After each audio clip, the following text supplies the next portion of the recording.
Plusieurs éléments de preuve à qu'il bénéficie également du soutien de M. Joseph Kabila Kabange, sénateur à vie.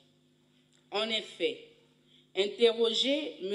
Eric Nkuba a déclaré avoir, le 15 mai 2023, à Kampala, entendu que le sénateur à vie précité conversait avec Corneille Nangaa. Il soutenait au cours de leur entretien que le Rwanda avait un plan visant l'assassinat de son Excellence Félix-Antoine Tshisekedi Tshilombo, président de la République démocratique du Congo. Mais lui avait conseillé au Rwanda la non-exécution du dit plan qui allait faire de la victime un héros national. Il fallait plutôt le chasser du pouvoir par un coup d'État. Toujours lors de son interrogatoire, le même Eric Nkuba a déclaré sans peur d'être contredit que le sénateur à vie, Joseph Kabila Kabange, était en contact soutenu avec Corneille Nangaa.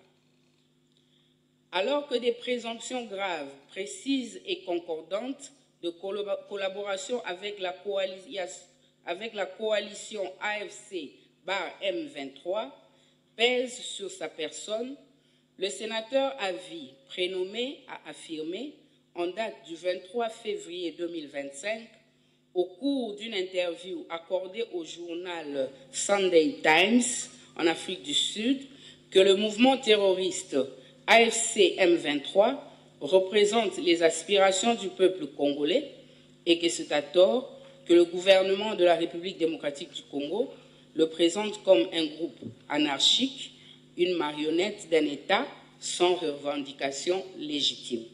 Le précité a accordé le 18 mars 2025 une interview filmée au cours de laquelle il a exprimé sa volonté de rentrer au pays le 18 avril 2025 par sa partie orientale, plus précisément par Goma, ville sous occupation de l'armée rwandaise, à travers le mouvement terroriste AFC M23. Sa présence dans la ville sus-indiquée est confirmée par plusieurs médias internationaux crédibles, notamment RFI, TV5 Monde, AP News, Reuters, African News, The East African, par les tweets de ses proches collaborateurs, ainsi que par M. Serge Tchibens, secrétaire national du Parti du Peuple pour la Reconstruction et le Développement PPRD en sigle, au cours d'une interview accordée à TV5 Monde.